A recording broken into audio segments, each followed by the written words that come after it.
से कहा है कि ये शान है, ये मान है, ये वतन का सम्मान है, चले वतन इसी से, यही मेरा अभिमान है, ये मेरा संविधान है।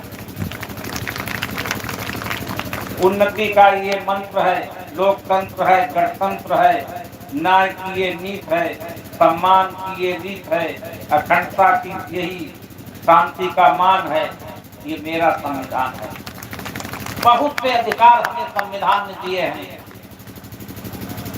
लेकिन कुछ मनवादी लोग हमारे संविधान में जो अधिकार दिए हैं उसको खत्म करने का काम कर रहे हैं। कानून की दलील है, संतता का ये मील है, कर्तव्य है, अधिकार है, विचारों का अंबार है, स्वराज इसी से है, इसी से वतन महान है, ये मेरा संविधान है।